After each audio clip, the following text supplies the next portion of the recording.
Okay, imprisonment, penalty duration sa Pilipinas.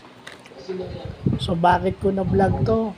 Siyempre, para mag-remind sa akin gaano kahirap ang makulong at kung gaano kahirap yung stigma ng nakulong o yung tinatawag nilang ex-convict.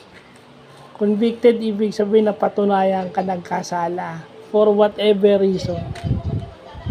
So, ang unang-una dyan is arresto menor. 30 days imprisonment. 30 days imprisonment yan.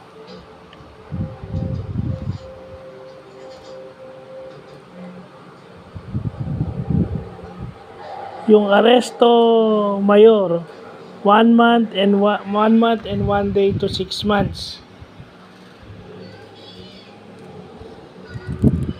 Okay? Prison mayor, 6 years and 1 day to 12 years. So, ito yung pinakamatindi, yung prison mayor. 6 years kang makukulong to 12 years.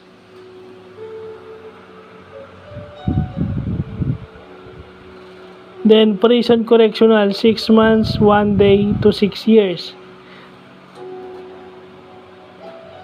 So, swerte mo kung mapatawang ka ng prison correctional kasi pwedeng 6 months ka lang makukulong pero ang pinakamalaki nun 6 years. Yung reclusion temporal, 12 years to 20 years. Ay! Pasok! Si G nandyan. Si G nandyan.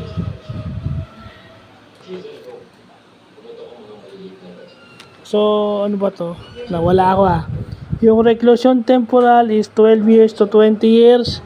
Yung reclusion perpetua o life imprisonment, 20 to 40 years. So, doon ka na mamamatay sa kulungan. Hindi pa nawawala yung counts dyan, Hindi pa nawawala yung counts dyan. Hindi pa nawawala yung counts niyan. Kasi pag sinabi mong 2 counts, doon ka na mamamatay sa loob. Diyan ka lang, behave. Upo. Kaso lang ang masakit, ang penalty sa PWD, napakaliit. Sana man lang, ginawa na lang ni Senator Bong na reclusion temporal na lang sana.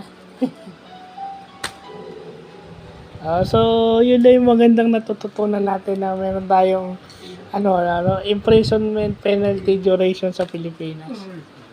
So, makulong ka lang ng 30 days, may record ka na. So, at least yun, alam ko na, di ba? Ang pinakamatindi pala is prison mayor at saka prison correctional. Ano pa yun, magaan pa yung prison mayor at saka prison correctional. Correctional, right? Hindi, prison correctional yung penalty. Light lang yun. Light pa yun. 6 na taon lang kasi. Light imprisonment lang yun. Yeah, pero yung reclusion perpetua, hindi kasi depende kung may counts. So, yun lang po.